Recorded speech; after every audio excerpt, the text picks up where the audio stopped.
Hey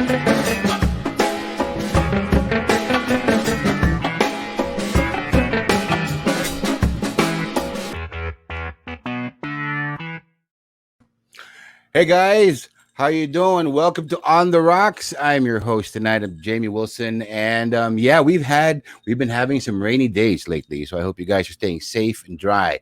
And the beauty about rainy days is, you get to stay home, especially now during the pandemic. You get to stay home, and you get to nuzzle up to a beautiful bottle of bourbon, man. I'd like to thank Liquor.Ph for my Even Williams white bottled in bond Kentucky straight bourbon whiskey, man. Here, cheers to you guys. I'm going to take a quick shot. Now, this is an amazing bottle. Here, let me show it to you. Right there. Yeah, Even Williams. It's pretty good bourbon whiskey, man. And hey, guess what? We've got a 10% discount for you if you use a Liquor.Ph promo code. The promo code is on the rocks. You can enter the code upon your checkout, and you're going to get a 10% discount on any Even Williams bottle that you get. And thanks again to the guys from Liquor.Ph for supplying our liquor tonight because, hey, it's on the rocks. So we've been having a lot of rainy days lately. So, traffic has been building up. And but it's nice. I love the rainy weather. I really love the rainy weather because I love going out when it's cool. You've got a jacket on and you're just enjoying myself. But of course, with all these new COVID protocols, it's really weird because when rain starts hitting your face shield, you start losing sight of where you're going if you're walking around, right? So these are just the things that we have to adjust to in the new normal. So it's been a crazy week before. Leading up to this show. It's been a crazy week. A lot of things have happened, some good, some bad, and I'm glad to say that I've seen evidence of angels walking around amongst us, and people who are very generous and people who are just so giving of themselves, with either their time or sharing their resources, or even lending a shoulder to cry on, or a hand to hold, or words of encouragement. And really, that's something so wonderful that I see happening now. Of course, there's a lot of bad shit happening too, but it's wonderful to see some of the good things happening to people who need it, people who deserve it, and good people as well. So let's just keep that cycle of goodness going. And hey, speaking of goodness, speaking of greatness, speaking of generosity, and speaking of kindness, we've got an excellent guest for you tonight. He's a good friend of mine. And he also just so happens to be the lead singer and frontman of The Dawn. He's also an amazing solo artist who has released an album and has been releasing singles of his own work.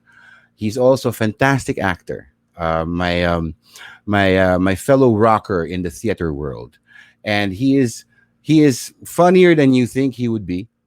Seriously, you know and he is one of the hardest working guys that I know in the music business. And he shines wherever he goes and in whatever he does. So ladies and gentlemen, I would like to introduce to you Mr. Jett Pangan. Yeah. Hey, Denbo. Hey, Lottie, how you Kumusta? doing? Hey, Jett, how are you doing, man? What a beautiful intro. I don't think I deserve that.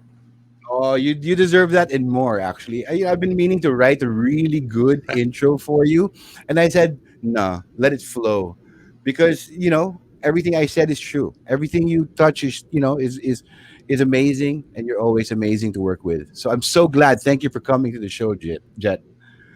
And hey, Well, I'm touching cheers, this right now for you. Cheers, buddy. cheers, man, cheers. Cheers, There cheers. you All right. go. Mm. All right. Yeah.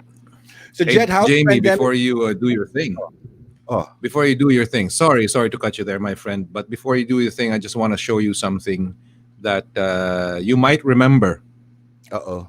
Okay. This is a Blackmail very picture. important event in our lives that has changed people's lives as well. So here it is. Yeah, Rock of Ages, baby. Yeah. See our gorgeous flowing hair over there. That's And I still. have one more. I have one more. A more serious note, or a more serious booklet, that is. This one, my friend. We Oh, were yeah. both here too. Yeah. That was our first Diba? production together in theater. 2012, I think. 2012. That was right before Yeah, we did Rock of Ages.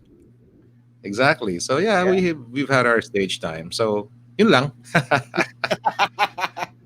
So yeah, That's it.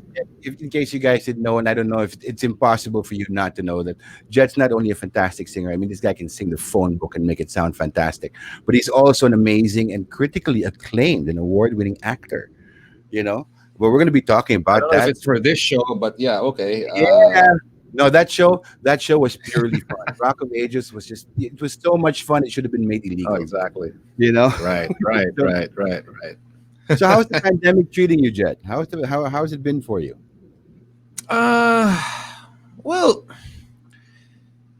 it could be worse. It could be worse, really. But I always tell friends and people who ask, and thanks for asking, by the way. It's a big blessing that when the lockdown hit, the entire family, my family, we're all under one roof.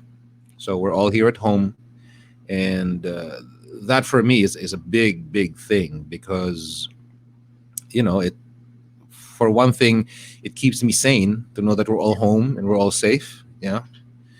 Because I have friends when the lockdown hit, they were by themselves. Yeah, and that's Like tough, Francis man. Reyes, our guitar player on the Dawn. Yeah, yeah, He lives alone, right, in Quezon City. So amazed lang ako sa kanya how he's able to handle it.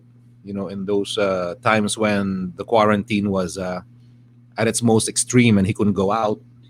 He had no work for that time period. So nag-iisa lang siya sa bahay. And so yeah, when I think of things like that, I count my blessings. And I hope you're fine too, my friend. yeah. Despite Doing well, everything. doing well. I'm keeping on, keeping on. As best as we can. I'm also very lucky that when the lockdown hit, I was with my wife and we were together, because I can't imagine going through this pandemic alone. I would have gone nuts. Oo, di ba? So yeah. Props to Hirap. Goldie. Yeah. Yeah, yeah. That's my girl. She's kept me And sane. she's She's been kept me. lifting weights, I see. Yeah. She's been lifting me. She's She been can lifting bench press. you, I think. Yeah. See? So that's awesome. Tonight, okay, I'd like to talk to you about some of your music, some of the, just basically things that have caught my interest. And as with every guest, I go into a deep dive of their music, and it's actually Ooh. quite interesting to see. And I want to hear from you. It's like the difference between the Dawn and doing your solo work, like the songwriting process. How do you decide if something is just for you, or how do you decide if something is for the Dawn? And listening to your most recent album, I'd like to talk about the Dawn first for a while. Of course, we all have our own Dawn cuentos. I'd like to make you a short cuento on my enveloped ideas experience when it first came out. I actually had to make takas from the house, climb through the barbed wire, and drop down to the street, catch a cab to catch you guys in the Metropolitan Theater Ballroom. I don't know if you remember that gig. That was a long time ago. You were a bad kid. And well, I had to see you guys live, because having you guys on my tape deck, on my cassette player, was not enough. So when I found out you had a gig there, and this was in the age before social media, I think a friend had called me up on the landline and said, "Jamie, malapit ka na sa Met," because I used to live in Malate back then. Sabi niya, tutugtog yung the Dawn, and immediately, I made up everything, like, I put pillows on my bed just in case my dad checked on me, and naka cover with the blanket, climbed out. I had a blast, and then I realized, when I finally got home, I realized, how am I going to get back in? I only thought of the getting out, and I didn't think about how I was going to get back in. So I had to Oops. scale. I know, oops, lack of foresight there, diba? So I had to climb the walls, and I ended up getting back into my bedroom. I had to make basag the window because it had latched behind me, and I had so many cuts and bruises, which made me think that, yeah, man, that's rock and roll. No, I Sneaking think you just fell the wrong way, my friend. It was well worth it Wow. sneaking out. Yeah, I had cuts on my arms, I had a cut on my face. I had to climb through barbed wires to get back home, but I was never caught. That's the best part. I had a great experience at the concert, and after that, I modified my takas plans na. Because think about how you're gonna get back home. That's important, you know. I really hope the show was worth it for you, man. After all you've been through, wow. Oh, it was a blast. I mean, I remember I was in my combat boots with my ripped up jeans and a cut off Yun. Billy Idol T-shirt, standing there, and I could only afford one beer, so I had a beer lang there, and I was nursing it Mm-hmm. the whole night. And I Mm-hmm. was like, it was so much fun, Jet. And Those were that's the days. Those were the days, man, when everybody didn't really have a lot of money to spend on concerts. So you make do with what you have. So maraming ganyang kwento. Nag-iipon sila for their ticket and nothing else. yeah, Barely enough money for commuting to and from the gig. Isang drink lang ang kayang bilhin. So, patatagalin nila yun hanggang, I don't know how you guys did it because back then the Dawn played long, long sets, like 2 hours, 2.5 hours. yeah. So I don't know how you nursed one beer throughout that. But yeah, man. The same Cheers. thing. Well, what we do is what we would preload. We would preload before your gigs. Like when Yun. I made takas again to go to Ultra Storm. So sa Ultra Storm, wise na, nagpabili na ako sa yaya namin ng The Bar. Yung, Oh, naalala mo wow. yung, yeah, The Bar, man. Oh, Because, hey, it's wow. ready made. I could sneak it in my bag. Tapos Napaka-80s nun, brother. andun kami sa Can't labas be sa more parking 80s lot. than that. And The hairspray. Bar. But yeah. Oh, yeah, I was using a lot of hairspray too. Back Mhm. in the day. The ozone suffered during the 80s, man. I tell I you that. know. We are all guilty of that. So okay, so listening. So I've followed all your albums, but I want to focus on your most recent album of the Dawn, Ascendant. And I was Right. actually surprised when I first heard it, and now going over it and over it, it's a pretty heavy album, huh? Sound wise, and Mhm. it's quite your the songwriting. I feel is a little bit more theatrical. And was that a conscious choice in making it a heavier album? Great question, Jamie. When we made that album, independent na kami. We didn't have a label. In fact, Okay. the previous albums were released independently. So wala kaming label. So everything was up to us. We spent on everything. So we basically had full control. And so I sat the guys down when we were thinking up of content for Ascendant. And I simply said, you know, there's no record label breathing down our necks. We are in full control. We are using our money to fund this album. So why not just make an album that all five of us will enjoy first? Now that's not to say that we don't care what the fans think or what the Mm, fans would like to hear.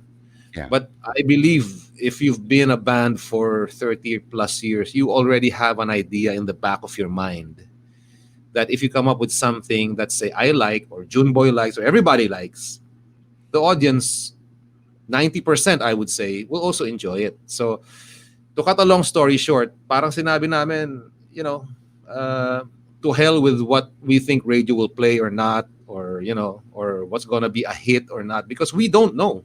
Mhm.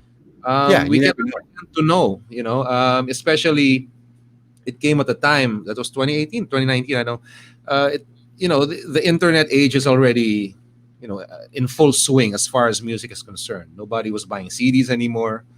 Vinyl is just a collector thing, right? So everybody's online. So you cannot really predict what the hit is gonna be more than ever. So kami, parang let's not pretend what we know that we know that this is gonna be a hit or that song's gonna be a hit. Let's just make an album that we will be proud of and we ourselves will enjoy listening to. Yeah. So And yeah, in a nutshell. that's how Ascendant came about. Now, my Yeah, my pretty much. favorite song, you've got a lot of awesome songs in this, but I think Night Tracer for me is Oh, my favorite. Kingdom of yeah. Solitude. How did that song come about? That's what I mean by about the theatric. It's very theatrical, but it's heavy as shit, man. So how did Well, that okay. song come about?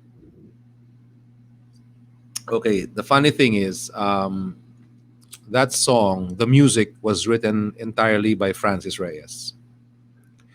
And excuse me, and we know Francis to be, as a songwriter, as an artist, he's the most left field of all of us. Mm. Uh, excuse me, with the exception of songs like, say, Salimpusa, which became a hit in the 90s, which Yeah, he I wrote. love Sunny. Pag si Kiko ang gumawa ng kanta, you can expect it to be, you know, it won't be commercial in the sense that we know what commercial is. So he did the music for Night Racer, and it was really wow. It's not 4/4. It's not anything. It's just a stream of consciousness, sort of. And exacto, I had lyrics for it. Wow. So it was simply, it wasn't exactly a perfect fit. We had to tweak things here and there, and there you have it. It Fantastic. became So Kingdom of when Solitude, and we're like, okay, maybe we should give it another title. Kesa Kingdom of Solitude, call it something cooler. Ergo, naging Night Racer siya. tapos may parenthesis na lang, King of Solitude. Yeah, so parang B-movie, di ba? Oo, parang gano'n. It's fantastic, but I mean, the whole album is a lot heavier than I expected, and it's but it's still, what I love about it is that we see the evolution from, if you listen to enveloped ideas on down the line. It's funny because a lot of artists who have been around for like 30 years, like you said, Mhm. um, they tend to get lighter or mellower as time goes on, and you guys actually got heavier. I think, to explain it even simpler, Jamie, I think Ascendant was the album that we always wanted to do. Wow. Post Teddy Diaz, that is. Yes. Yeah. That was where no holds barred. Again, not tied down to anything. Just just come up with it. Just let it flow. Ganun lang, ganun lang. So kung maingay, maingay siya. Mm. Well, you had Seven, eight siya, or something like that. Yeah. you had quiet moments in the album. You had Yeah, yeah, quiet yeah. moments in the album, but it was like punctuated. I mean, I guess the quiet moments were more apparent because of the heaviness around it, and I really, really appreciate that. That Yeah, that's when fantastic. we realized, okay, let's set the dynamic for this entire roster, no, of songs. Di naman pwedeng lahat, it's all distorted guitar in your face. Yeah. Let's provide a little story sonically. No, so it's an exercise really in restraint and excess. Like Sigurista is really loud. Yeah, put all the guitars you want in there, man. Di ba? Put 10 guitars there for all I care. But then there are songs where, okay, this can be really quiet, Yeah. off fault. So it happens within songs. It happens within the whole playlist of the album. So yeah. And that's fantastic. I think like the counterpoint between the quiet parts and the heavy parts really complemented each other and gave it a dynamic. If you listen to, because I mean, like in the digital age now, we listen to one song that we like or two songs that we like, and listening to the entire album really gives you a sense of the care and the thought behind it, because even the sequencing is fantastic, because just when you're getting really heavy, you drop it down, there's a nice quiet moment, and then you build it up again. So listening to the album as in its entirety, I think, is how we should listen to music, not just singles. And I think it's how a band works, really.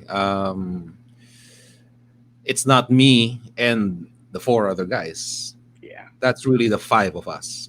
Yeah. So you were mentioning the difference between the Dawn and my solo stuff, right? So that's basically it. It's the work of five people, uh, you know, whose hands are on the same steering wheel, trying to steer the thing, to a certain direction. So So in contrast to that, when you did Spell in 2002, it was your hand on the steering wheel, and your choices were funny. I love that funny bluesy track that you made was hilarious. Your tongue ah, in cheek blues track. But Yeah, my favorite song from that is Ngayong Gabi. That's a ngayong gabi. that's an awesome kick-ass song. How did that come about? That's something you would like, Jamie. Yeah, I know. Because it has that Sabbath thing going. Yeah, yeah. Ano yun? Spell was actually 1996 or 97, 96. if I'm not mistaken. Wow. Yeah, 1996, We've 97. we've got to change the Spotify like dates, man. I know, I know. But yeah, ngayong gabi, pretty much has that Sabbath influence, pero love song siya. Oo nga. Kaya nga ang ganda So ng it's, counterpoint eh. Ang ganda ng counterpoint. yeah. Mabigat siya, Black Sabbath, pero love song. And that's the love song that I would respond to because it's heavy guts, you know? Well, yeah, arrangement-wise, bagay siya ron sa kwento ng lyrics eh. It's basically a couple fighting. Yeah. And the guy, or me, was hoping that, the fight won't last through the night. Parang ganon. Parang don't let the sunshine, don't let the sun set on a fight or Yes. on a disagreement. Parang ganon. Yeah. So I just thought that the arrangement would reflect the turmoil of the relationship, where in the end the guy still loves the girl, no? Kahit magunaw man ang mundo ngayong gabi, I'll be there for you. Parang ganon. Yeah. Yeah. That's why it's beautiful. And then you go into, I mean, from Ngayong Gabi, your last two singles are also extremely different from each other. And I think that might reflect the time or, your state of mind. But let's talk about Lipad. Oh yeah. How did Lipad come about? Okay, that one was I have to say that's a little bit more deliberate, because the intention for that song really was to get it as far as being the theme song of a movie or a teleserye. So it sounds cinematic, and true enough, no, nagamit siya sa Korean novela Yeah. of ABS-CBN, Yes. which was called the Codename Perius. Mhm. So I have Star Music to thank for that because they released that single for me, and but still, it's not a parang cookie cutter kind of pop song. A lot of thought was put into that, in the sense na it should still be heartfelt when you hear it, and as the title implies, it should still give you an uplifting, feel Yeah. when you listen to it. Yeah, But when you which say I when hope you say Song was able to achieve. Yeah. yeah, I mean I love that song. But when you say it was deliberate, it was not written specifically for any specific project. You were just thinking, oh, this could be a theme song. Yeah, And then it got picked exactly. up. Ah, okay. Yeah, Cool. yeah. Cool. That's awesome. And then you Because get that was one way for me to sort of guarantee that the song is going to be getting the most airplay, the most exposure. yeah. Yeah. So going from Lipad and the deliberate Excuse me. idea of having it as a theme song, we go now to Mhm. Belong. And Belong is pretty heavy also, pare. I mean, you guys you're getting heavier as you go along, man.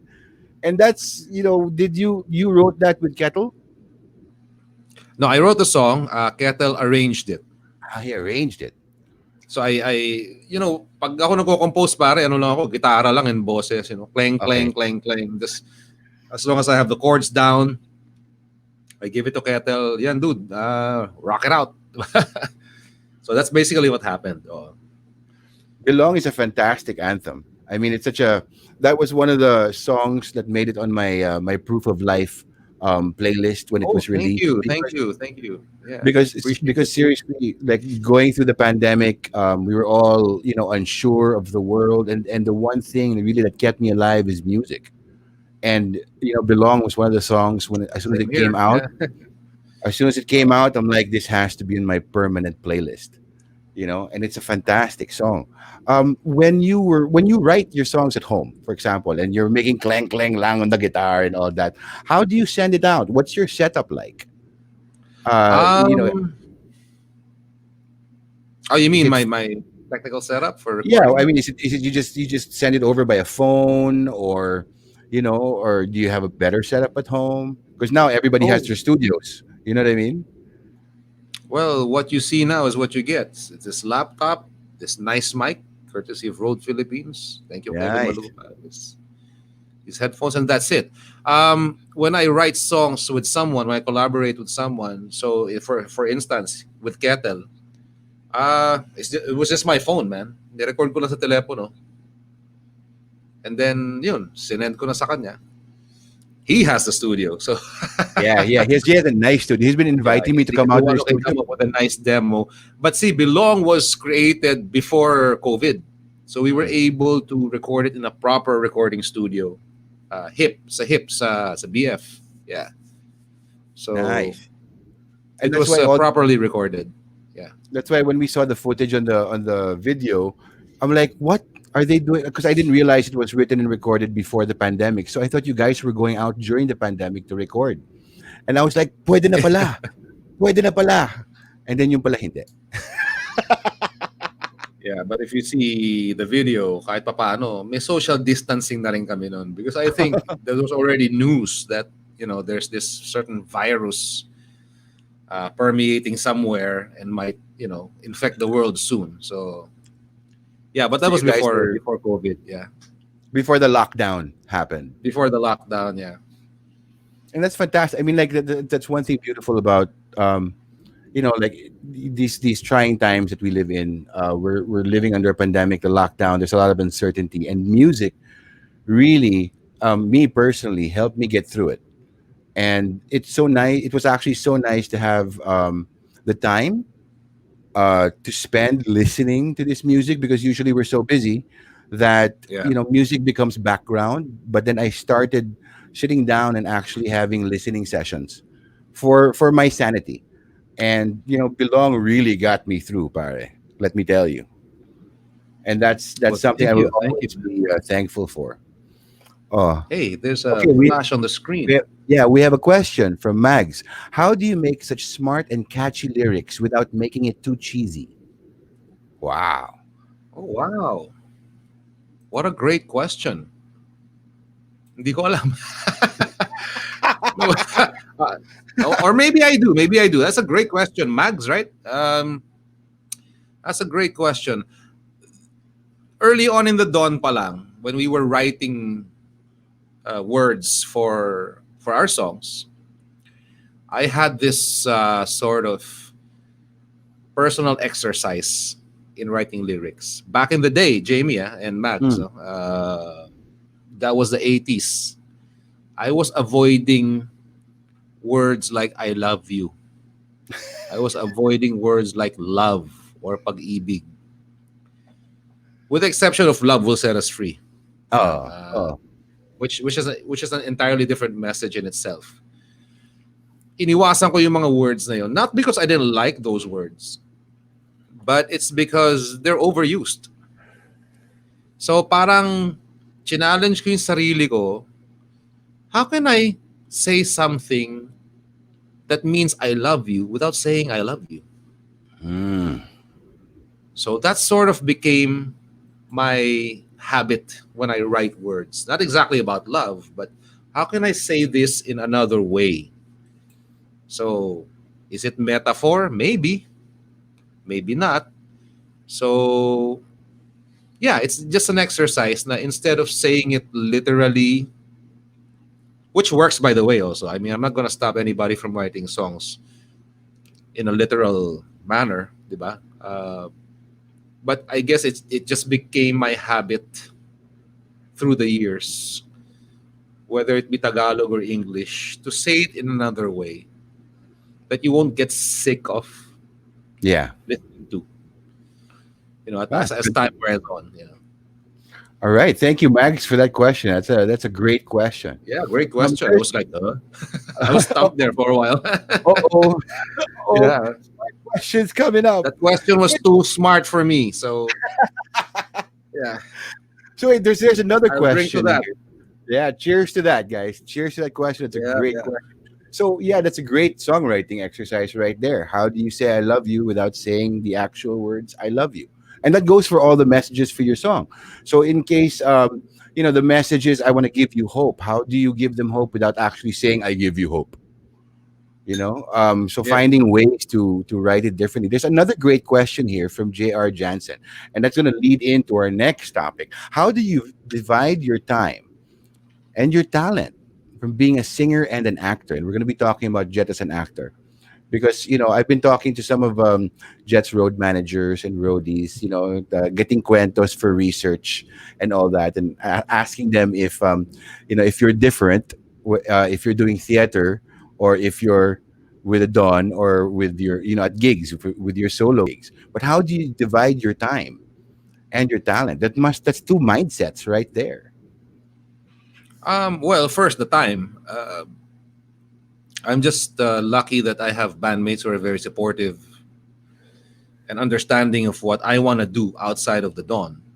Uh, so I guess that's a secret to our longevity because we allow ourselves to do other stuff. So as long as it doesn't affect the dawn's, timetable too much, it's really time management. You know, I would tell them in advance, oh, may project ako dito for this serie or this movie or this musical or whatever. And so the dawn in advance could, prepare for it and work on a timetable with that in mind. So, but physically, yeah, it can get taxing, of course, as Jamie knows. Many times I've done a run of a musical, then I had to literally run to a gig, not naman literally, but you know what I mean. Literally I, run to my car. That's happened, but I was I younger heard. then, so I don't know now. I wouldn't know now because pandemic, so all of that's put on hold, right? Pretty much. But Yeah, but when you yeah, say now, that's relative because just last year when you were doing Sweeney Todd, you had to do the same thing after an evening show of Sweeney Todd, which is like it's been called a theatrical role made for an Olympic level athlete. You've had to actually run to gigs right after, do your gig, and then come back in and do a matinee and an evening show. And how does one do that? um, there's a certain level of insanity that is required. I wouldn't suggest it to anyone, but see, that was the life I chose. Those were the decisions I made, and if I could make them work alongside each other, why not? But no, I'm no Superman. I mean, there are gigs that I've turned down because I'd be like, no way, man. I can't. I won't You be want able to to see make it me right. stretcher to the ER, then maybe I do that. But yeah, I pick my battles din naman. But yeah, and I guess when you're passionate about something or both things, like singing and acting, the adrenaline just kicks in, and your body just follows. So in And terms of then you acting, hurt when you and wake then up you the heard next day. that's why you always need biogesic. Yes, of course. Yes, it's part of my arsenal. Arsenal. Arsenal. Oh, let's go. Let's Yeah. go into Okay. your theater Cheers. roles right now. Arsenal. Arsenal from Rock of Ages. That's the name of the band. In Rock of Yeah. Ages. So you've done a lot of theater roles, but I want to just focus on one film role because during the pandemic, I started taking a film class with Yeah. Mike Sendejas. And one of the Okay. films that we had to study and dissect as a filmmaker, as a director, and as well as an actor was Tulad ng Dati. And Uh huh. that was a fantastic film. And I was just wondering how did it feel playing yourself? Because you're accustomed to, I mean, thinking about it now, you play roles, you become other people, so there's a delineation of the role and you, but you were playing yourself, Jet. So how did that feel? Ang maganda nun sa tulad ng dati, it's so strange. in the sense that I was tasked to play myself, as Jet, member of the Dawn, pero in an alternate universe. I've had people, so many people, come up to me, especially after the film. Sir Jet, kawawa ka naman, nagka-amnesia ka pala. Nakalimutan mo lahat. And I had to keep explaining, guys, hindi totoo yun. Uh, and they'd be like, okay, so ano yung totoo dun? Totoo na, Teddy was murdered, and totoo that we had some falling out here and there. But there are some things that were just born out of the mind of Mike Sandejas. Mm. Like that fight scene between me and Francis, or between me Yeah. and Junboy. Yung Yeah. sisigawan kami, nagmumurahan. That never happened in real life. Mm. Never. It never came to that point where Kiko would kick the chair I was sitting on, so I'd fall, and because Francis, he wouldn't harm a fly, man. I know. That's why when I watch it again with a critical eye, it was that particular scene was quite surprising.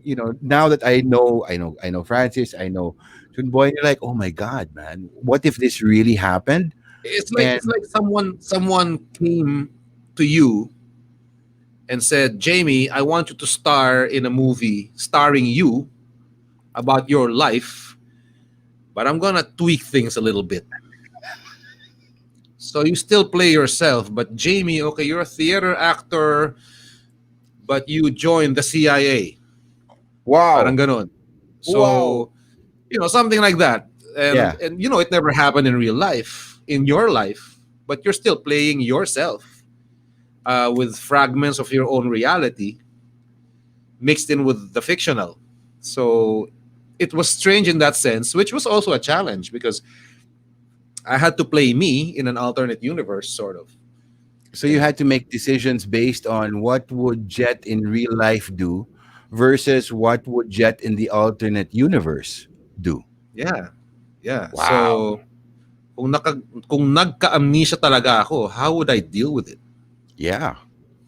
And it was selective amnesia pa nga in the movie, di ba? I just remember the 80s Yeah. and I don't remember anything else. So, yeah. If that were true today, I mean, I'd still have hair up to there and I'd still have eyeliner talking to you right now. We'd still be wearing acid wash jeans and Okay, maybe not that, but yeah, okay. Everything else, yeah. yeah, but I remember you were so happy. We're gonna go back to another role, and that was the most. I think it was the most fun production we ever did. I don't know what possessed Atlantis and Chari as Chaga and Bobby Garcia to actually cast all the crazy people in one show, and that show is called Rock of Ages. You were And all I have crazy. I was the most disciplined there, man. I had to keep all of you in check. we You're can talk stuff. welcome. You're welcome. I Yes. remember when the costume fitting came around because in the process, we have a rehearsal process, and we're learning the music, we're You learning the did? choreography, Okay. All right. and when the costumes came about, I remember Jet was not happy with his pants because he said, "Pare, being from the 80s, dapat naka-acid wash ako."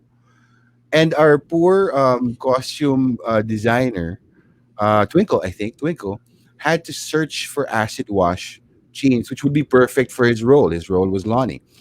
And when I remember those jeans came about and you finally put it on, he's like, "Yes, I have arrived."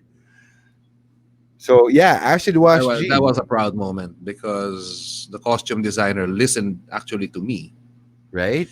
I don't know how Chari felt about it, but I think our director Cherry was just picking her battles because she had to manage an entire cast of crazy people. So if it makes Jet comfortable being in acid wash jeans, just please give him the acid wash jeans. We have I know bigger I was problems. actually, what do you call this? I was volunteering to Chari. Chari, you want me to take care of these guys? And I I think didn't get that an got her. answer. She just stared at me. So anyway, yeah. Of course, she just stared at you. She was wondering, are you crazy? I, she was probably so, you know, uh, she was so overwhelmed with I don't know what. So we have another question here because Yeah. okay, so this is a little background on the show. If you haven't seen, if you Oh didn't my see god. the show, I knew this was going to come up, man. And she threatened me that she was going to ask this. Um, my character is the bar owner, and my role was his name was Dennis Dupree, and my go-to guy played by Jet, well, his name is Lonnie, and we've been together, running these bars and in the music scene for years. And there's a scene in Act Two which I still so vividly remember in our preview and on opening night. When I Right. mean, you see me, I'm a macho guy, Jet's a macho guy, and all of a sudden, when the bar is being shut down in the play, we have a quiet moment where we get all emotional because we're saying goodbye to our home, and then all of a sudden, um, the intro to "I Can't Stop This Feeling" by REO Speedwagon starts happening, and when the audience realizes that we are both professing our love to each other as our characters on stage, I remember the first night we had an audience, I couldn't hear the band because people were screaming, "No! Oh my God!" They were all freaking out. And that scene ends with a kiss hidden by a fog machine. All right, hidden by a fog machine. But there were shows that fog machine wouldn't work. So me and Oh Jet, yeah, man. Shit. I know. Oh. and you could see the panic on Jet's face. There's no fog machine. There's no fog machine. What are we gonna do? So when we were rehearsing it, Jet, how was that experience for you? Because I have my own takeaway from the experience, but I want to hear this experience from you. It built character. I mean, just when I thought I've done everything possible, I had to kiss Jamie Wilson. Not once, mind you. How many runs did we do? Three? Yeah, we did 3 runs. Yeah. And there seemed So to be one show in each run where that fog machine didn't work. So we were also more than investigating, once, I think. Yeah. and they're on here. They're on the feed right now. I see Bernice commenting. Ace is here. How you doing, Bernice? Happy birthday! It's your Happy birthday. birthday, Bernice. Hi, Happy birthday! Ace. And she says Jet is not a macho guy in that show. What with the mullet? He was so with the cut off T-shirt. He was so macho, man. My machismo there, Bernice, just came out naturally. So try as you might to deny it. Everybody.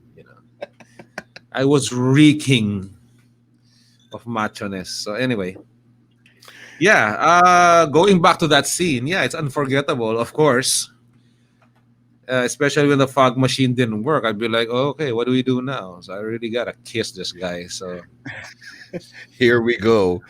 yeah, And we were just praying that the lights would go down in time because I which think never did. So we it had to, never did.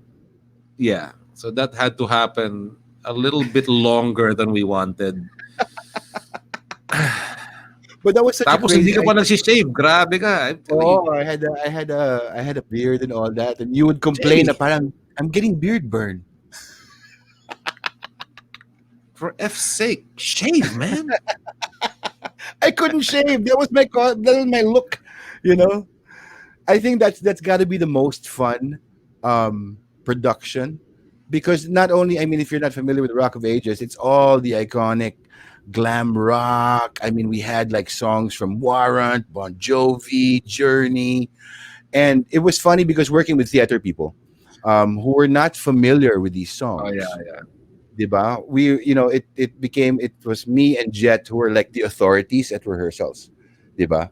It's like, hindi. That song was like, that song's by Bon Jovi, ganyan, ganyan, ganyan. Well, And you, me, and Mig yeah, Ayasa. Mig was in his own little world because he was so Stacy Jacks.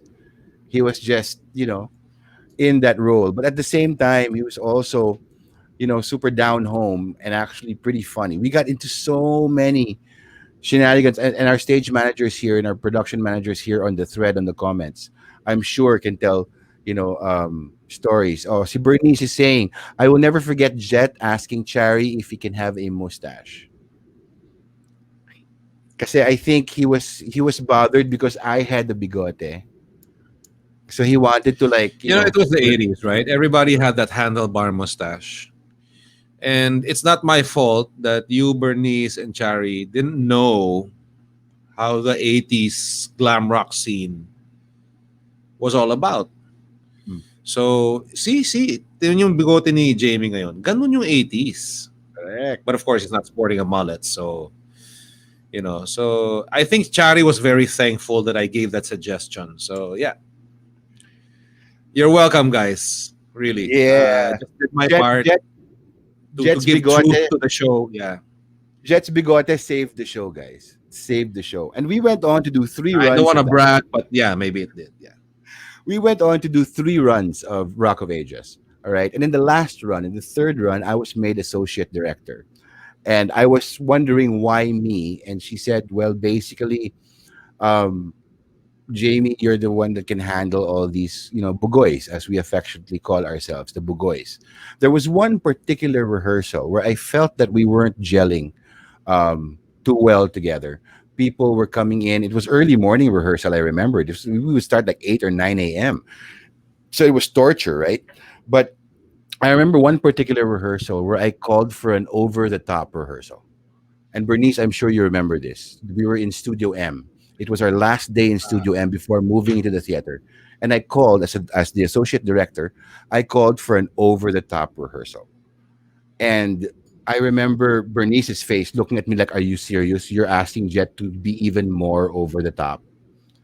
And that rehearsal was so fantastic because there were songs, there were numbers in the first act that we could not get through because Jet you were just doing all sorts of things, man. And even Nyoy couldn't get his lyrics out. You were so Guys, funny. in acting school, that was what you'd call edge work. Nah, no. Anybody who's an actor, watching this right now, you know what that means. Edge work. And that's what I did. So again, you're welcome, guys. I hope you learned a thing or two, especially Calvin Miliado, who was never really paying attention. So yeah. Yeah, that rehearsal he had to pay attention because Jet changed everything. Delivery of his lines. I mean, when you're doing your third run, you sort of what I was fighting against was to fight that you knew what was going to happen next because it was our third run and most of the cast came back for it. So there were a few new ones who were always on their toes, but the core cast came back. And that was the rehearsal where Calvin just did not know what was. Well, he never really knows what's happening, but all the more in that rehearsal. And what I appreciated about what you're doing when you did that, when you went, I mean, over the top to Jett Pangan means like over the top, and like he said, Edge work, man. edge work. I really appreciated that because there was a time where the numbers were falling apart, the scenes were falling apart because we were just all busy giggling and laughing. And there was a time when there was a collective breath from the company, and then we all pulled together. And it was so palpable. And that was because of you, Jet. So, yeah, thank you for that. Thank you for that.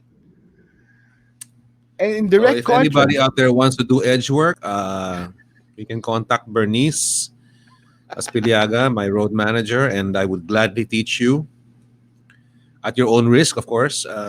You'll sign a waiver, but you'll learn a thing or two. Yeah.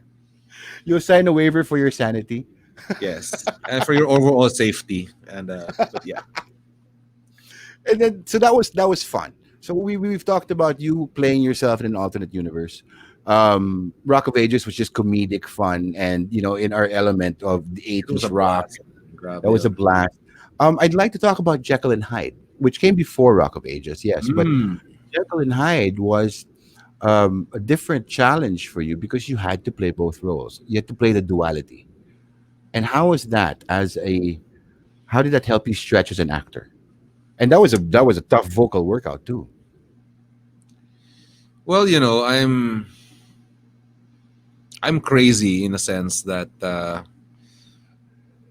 I totally understood the problem of switching personalities.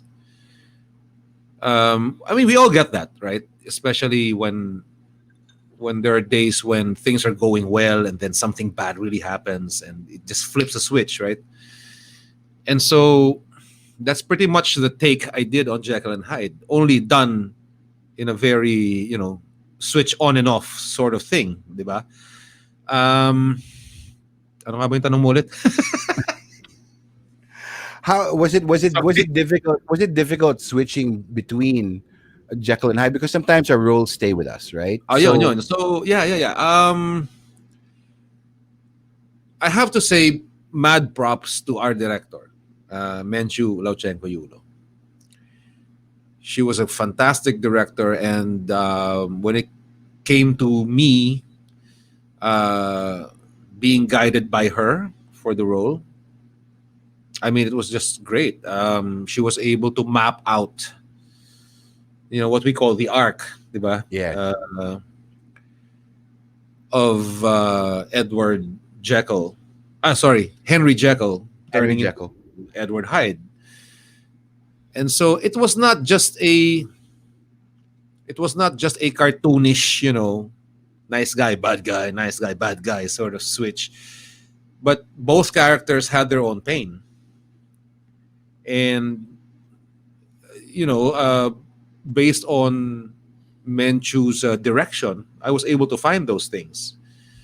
So, uh, Dr. Jekyll was a very pained individual, although very non-confrontational, and Edward Hyde was pretty much like the Punisher. The Yeah, Punisher, the series, right? yeah. Who's all rage, who's all unadulterated anger, and may pinanggagalingan din yon. So it's basically playing two characters that are very real. And you're not playing some one-dimensional monster hiding inside a person. Those are two people with two real, pains in their lives. So that sort of thing. And syempre, also watching my alternate, see Michael Williams do his thing also as Jekyll and Hyde. I picked up a few things also. Yeah. That was also the funny experience because like it's very rare that you have an alternate that you can actually see performances of and then you can pick up. I remember that was our director Menchu cultivated such a good environment of sharing that if it works for you can share it with Michael. If it works for Michael, he can share it with you, and I think that just made for a better show. Yeah, but the Um, great thing about Menchu was she knew that she was working with two different actors, yeah, with two different processes. two different processes, two different ways of looking at the role, and she respected that. And she basically gave us, two different highways to to get to the same destination, so to speak. Fantastic. Yeah. I remember quite vividly those shows where it was so weird. We would do matinees and then evenings, and then one of you would like as the cast because the cast was always the rest of the cast was consistent, right? It was we were always there in every show, and we would have to look at the schedule. Who is it tonight? Is it Michael or is it Jet? Because you guys were even if you were playing the same role or roles, right? You guys had different attacks and different habits on stage. So we were always on our toes because most of the time, Michael is a trooper. He's a true theater person and he will hit his mark each time. You had that element of danger, I remember, where we didn't know in If some I'm gonna hit the scenes furniture at some point, yeah. Sorry about that. what you're gonna do or fall into the orchestra pit. You know what I mean? Oh, thank God that didn't happen. Well, Or O'Neill, man. Yeah, diba? we were all worried about falling into the orchestra pit because it was right there up against us. But I think that's a great exercise in terms of playing multiple roles and how you divide them. You made both people both roles, Jekyll and Hyde, real people. So you weren't playing caricatures. And then we That's the go danger into, kasi, Jamie, of ano I mean, if I may, in my own yeah, go ahead. humble opinion, that's the danger of playing the bad guy or playing Yeah, the monster. There's always the cookie cutter way of doing it. You know, bad guys okay lang laging galit, di ba? Bad guys o laging ajit, di ba? mm, But there are layers to it, I guess. Like in real life, di ba? You don't really know a person is bad until he's done something bad. true. So parang And ganun. speaking of bad guys, you went on to do your most recent one, the most recent musical, Sweeney Todd. And I was a technical director for that show, so I would show up in rehearsals. And I remember seeing Jet. I've never seen his face like that for most of the rehearsals, but his eyebrows were like this most of the time. And because it's called an Olympian role, and at the same time, it's the music was by Sondheim. Oh And God, yeah. yeah, I remember your difficulties in terms of like, because Sondheim doesn't write straight. Like he's known for his challenging notes and his timing and everything. How did you wrap your brain around that, Jet? With great difficulty, Jamie.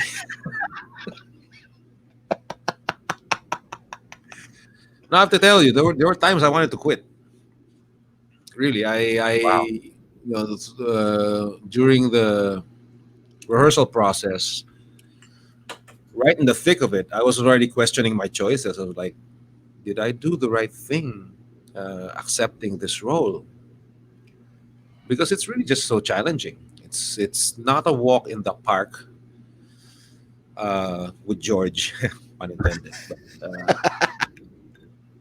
But Sondheim being Sondheim, it took a while for me to get into the mind of the songwriter or the guy who made the book, which was a struggle for me. Ang hirap aralin yung music niya, alamin yung music niya, while at the same time you're trying to stay true to the character of Sweeney Todd, Benjamin Barker or whatever you want to call him. So you had to make those things work at the same time. It wasn't easy. So whoever has played Sweeney Todd in their lives, hats off to you guys, because I know for first hand account, mahirap siya. But once you get it right, oh my god, then you Yeah, get when it right. you Get it, then when you're like, okay, kaya pala siya ganun. Yeah. and that was occupying a very dark place because I mean Benjamin Barker or Sweeney Todd was a very very he was in a very very dark place. How would you adjust to back to real life after like an 8 hour rehearsal period for like a month and a half? You'd go home, you're doing the shows, you'd go home. How did you shrug him off? Because nobody ever teaches people teach you how to get into a role, A good but stick of cigarette, man. and probably a couple of drinks, right? As soon as I leave the theater, go to the smoking area, just one stick, me and that stick of cigarette. It's like, yeah, you know. Nakakahiya. Um, but I love Sweeney Todd. I love the musical. I love the character. But I'll probably not do it again. Sorry.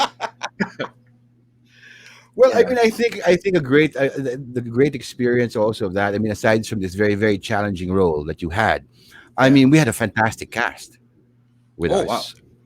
You had some amazing people, and most notably, the person that you shared the stage for most of the time with was Lea Salonga. And how Mhm. was that? Absolutely. Because she terrifies me. She terrifies me too, man. I mean,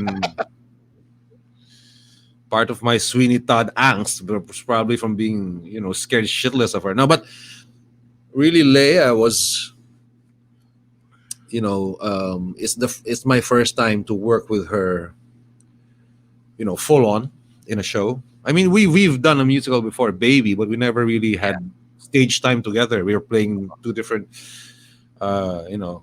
characters. I mean, two different worlds in that musical that we never really had a scene together. And then biglang Sweeney Todd, where I was her leading man, and all I can say is that she was very generous uh, as an actor. She was very helpful, not just to me, but to the entire cast, without stepping on the toes of the director, of course. She didn't tell you how to do your job, but she'll tell you. But she'll, if you ask for advice, she will gladly give it. And she just wanted everybody to shine, really, Yeah. which is great. I mean, it's easy to think na ang isang katulad niya, I mean, she's a global star, right? Um, West End, Broadway, name it, diba? I mean, she wins awards in her sleep. But it's easy for you to think na, okay, when she does her work, she'll just be after her own, Hmm. after her own uh, Her interest. responsibility or her Yeah, responsibility. responsibility. To hell with you, right? Uh, Keep up with me, diba? But she wasn't at all like that. She wanted to make sure everybody had their moment to shine, whether you're Sweeney Todd or you're, the ensemble. She wanted everybody to. She understood perfectly the meaning of team effort. Yes. That's true. It So was such a yeah, pleasure to have her also because even as a technical director, and that was a very technically difficult show, as Bernice will attest to, who's on the feed now because she was our production manager now as a technical director. And Leia would actually like come up with suggestions. Like we would approach the actors as a technical director. How can we make your life easier? And as well as safe because you were running up and down stairs, you were in a spinning car, etc., and that's what I love about Leia and yourself as well because you always gave suggestions and like, can I have my flask here nearer here, can you do this and all that. And a lot of actors who don't have that much experience will not know how to address these things, and I'm really thankful that I had you and Leia, especially to take care of during the technical process of Sweeney Todd, where yeah, your suggestions would be very very helpful. Um, the one who wasn't helpful was Nyoy. Nyoy kept on asking, "Can I take the scooter home?" Because he came in a scooter, and he's like, "Hey, this is so much fun. Can I take it home?" I'm like, "No, you yeah. can't." But And he but kept Noy on was asking. brilliant, man. Galing niya I ron. know Nyoy is amazing, and the moment that Nyoy put on the kilt, wala na. Yeah, He had to wear a kilt. Would you I say that was that's most? wondering what was beneath that kilt, but I never didn't mind. want to ask. I didn't Yeah, want to ask. He might show me. if there was something in there at all, but So, would you say that Sweeney Todd is your most challenging in terms of theater? yes, yes, only because of the music of Sondheim. I had really had to deal with that. I had to wrap my head around it. But as far as the character was concerned, it was beautiful. It was beautiful to play. So, yan ang tanong ni Ace. Oh. From doing a major role, what do you find more challenging between is it Nine or Sweeney Todd? He answered Sweeney Todd, but Nine, you were on stage all the time Okay, as well. I thank you, Ace. I forgot all about nine. That was a different challenge altogether. Yun, kasi you said so yourself, Jamie. I never left the stage. Yeah. Puti na lang merong Act 1 and Act 2. Meron ba? See, even that I don't remember. Meron. May Meron. intermission So yun. May intermission. that was the only time I could get a pee break, change my shirt, wipe the sweat off my brow. But yeah, I never left the stage, and David Gallo designed it in a way that's it's all levels. Yeah, that was an Those insane little set. steps, and I kept going up and down them together with my muses, the ladies. Well, that's That the was thing, hard. Jet, you never left the stage in Nine, but you were surrounded by the most beautiful women in Philippine theater. Oh yeah, So, including Tita J. Yeah, So that had to be a major plus right there, right? yeah, but the thrill of it, being surrounded by beautiful women, would last for only 10 minutes in the show, because after that it's like, okay, it's all work all the time.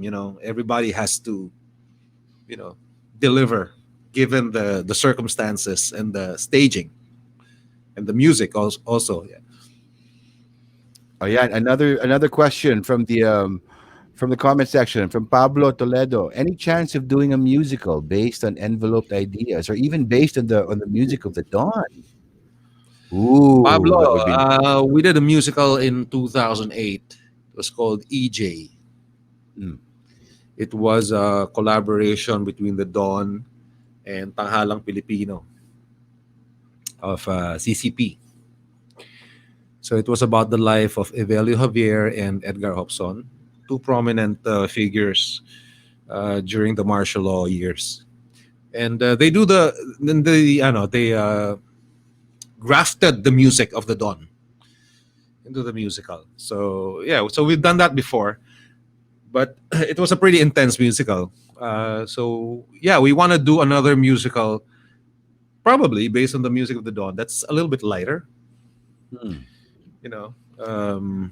If it could be funnier, then it would be great. Yeah, people have approached us and asking us kung type ba namin gawing musical yung mga kanta ng Dawn, and we're like, yeah, sure. I mean, we're open to that. If someone else is, yeah. Oh, I'm sure a lot of people. I would love to be there, in any way, shape, or form. I would love to be involved in that. So going from music and juggling music and theater, um, do the two worlds bleed together? Um, Music and theater. You know, okay. I think the similarity ends with the fact that they both involve music. I mean, if we're talking musical theater, Yeah. that's where the similarities end. Uh, they're two different animals. I'd say performing in a band and performing in a musical are totally different. Because, well, obviously, in a musical, you're playing another person Mhm. outside of yourself. Whereas in music, that's your words, that's your lyrics, that's your sound. That's basically you on stage, and the discipline couldn't be more different. You know, being in a band gives you the license to be a little bit uh, easier on yourself as a performer, because that's you. Yeah. You can perform it however you want to perform it on a given day. Whereas in musical theater, you have to do the same thing as directed, as agreed, day in, day out, The same way for each performance. for each performance. Yeah. So the level of expectations are Are there different. are there any tricks that you've used from one world and brought it to another? Yeah, I always like to say that one enriches the other. Um, when I'm fresh off a musical theater gig, or a musical theater run, and I do a gig for the Dawn or whatever, suddenly I find myself effortlessly more centered. Mm. I do less because I don't have to do any more than I should. And excuse me, and sorry, and I learned that all from musical theater. It's the confidence and the exactness of the thing called musical theater that really carries over long after it's done. And unwittingly, I carry that in the gig. You know, um, it's amazing how musical theater schools you without you even knowing it. You know, Yeah. yeah. The things that we learn there just stick with us in our normal lives. It's funny. Like I've been talking to some of your roadies, some of your road managers, and all that, and they all say the same thing about you. How even if you're makulit, na hindi mo naman matatanggal yung pagkakulit mo, you are one of the more professional people in the industry. You show up on time or early. You show up prepared, and no matter what, you always give like 1,000%. Even if you've done a series of gigs or a series of shows, you just came from Sweeney Todd, and you go to a gig and you're still giving 1,000%. And I think that is, you know, that's why you're you. I think even even if no matter how tired you are, no matter how many gigs that you've had to go through or how many shows, or you're thinking of the Mm. shows the next day, that's the one thing that they've all said about you, because I was digging up stories, about you. And that's one thing that they have to say. You're one of the most professional rock stars that are around, and I think that's fantastic. I have Atlantis Productions really to thank for that. And I'm not fluffing any egos, or I'm not even exaggerating. My many years in doing musical theater, mostly with Atlantis, taught me the value of being professional. Showing up on time, and it's not just showing up on time. When you get to work, you got to know your shit, man. I mean, because it's not only for you, but it's also in respect to the people that work with you. Yeah, Kasi kung malate ka, you hassle everybody else that came on time. And if you don't know your parts, you hassle everybody else who do know their parts. true. You know, I mean, it's been said before, and I'm sure you know this, Jamie, because you were practically born on stage, right? Um, it's only as it's only as strong as its weakest link. Tama ba yun? Or Yeah, something like that, yeah. You're something to only as that strong effect. as your weakest link. Yeah, Yeah. So don't be the weak link. And it's pretty simple, really. The demands are simple. Just come on time, know your parts. That's it. yeah. And then show up and do the work. Do the work and love it. Because there's no point in doing this if you don't. That is true. And I think that's the biggest takeaway. I think, in terms of all this experience, you've been playing music for the past 30 years or more. You also dabble in music. You also go into musical theater and your pursuit, your artistic endeavors, and really, it just shows that your love for this has not waned. Um, and that's the most amazing thing, because how do you keep that love alive? Are there days where you want to chuck it and say, "Oh, I want to become an accountant"? Maybe not an accountant. That's why I What will hired one. I'm amazed at accountants, Jamie. I mean, naging minor subject yan sa college, di ba? I don't know if you oh, had accounting as a minor oh, subject. And I guess just like musical theater, you gotta love it, man. that's I true. don't think anybody can be an accountant if they didn't love that, Agreed. because it could be the most boring thing. Boring and also frustrating because you're dealing with all these numbers and then it doesn't tally in the end. Oh my God, then you have to do it all over again. It's like musical theater, di ba? That's true. You Except we do it don't deal with wrong, you gotta do it all over again, man. So accounting and musical theater, yeah, you gotta love it. You gotta love it or don't do it at all. Yeah. yeah. I think that's the best. You got to love it. All right, so Jet, I'm curious now. So we're going to go into the series of questions that we have now, but then I want to ask you, what music do you listen to at home? What's your wake up song? Do you have a playlist? Do you have a wake up song that you have? Well, right now I'm really into Van Halen because Oh, Eddie. Yes. Sir You know, Eddie, cheers to that. cheers in Cheers. heaven. So yeah, I'd wake up playing Panama, Oh, I love that song. and Actually, that whole album, then when 1984. I'm winding down, I'd listen to Finish What You Started. Mm. Also Van Halen. Yeah, but I listen to a lot of stuff in between. Yeah, And that's your current, like, what's your, do you have a go-to, like, if you go on a road trip, um when you get into your car, what would be the first song that you'd play? I don't really listen to a lot of radio in the car. Hmm.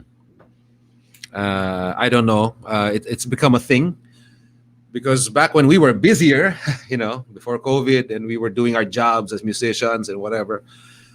Alam mo naman yung trabaho natin, ingay eh, di ba? Oh, true. Like when you sing for a band, you're subject to thousands of amperes and watts of loudness on stage. That the last thing I'd want to do is listen to anything in the car other than the hum of the air conditioning. So you go for But the yeah, silent. yeah, but yeah, if I were to go on a road trip, yeah, anything by the Foo Fighters, or Ah, ACDC or the Cult, yeah, awesome. That's cool. yeah, Okay, so I'm gonna go into our rundown now, okay, and ask you a series of questions. It's just 10 questions, and just answer with the first thing that comes to your mind. All right. So, question do number my one: best, What sir. What is your favorite word?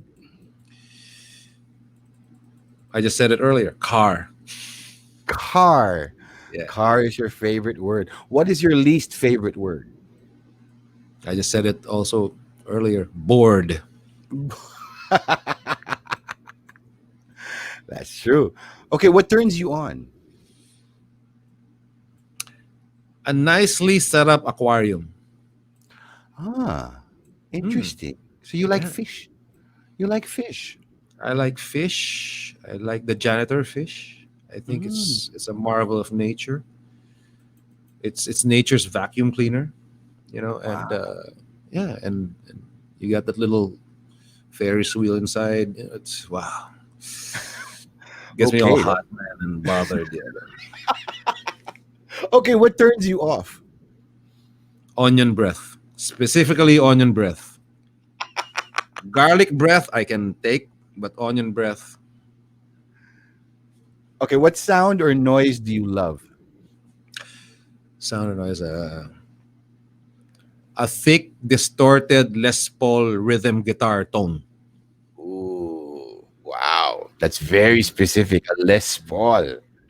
Okay, what Yep, sound or what sound or noise do you hate?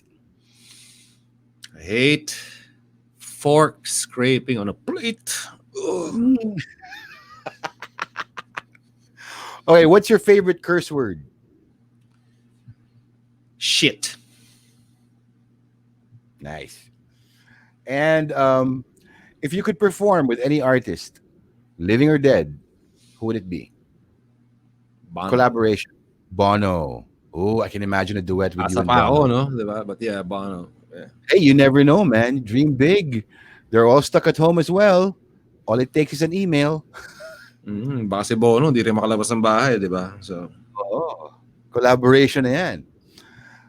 Okay, so if you were to go to heaven, go ahead. what would you want God to say to you? Hmm. You screwed up, son. But Why? no one's perfect but me, so all right, get in. That's a nice one. That's a nice one. And okay, so last question. If your face was on a t-shirt, what would it say?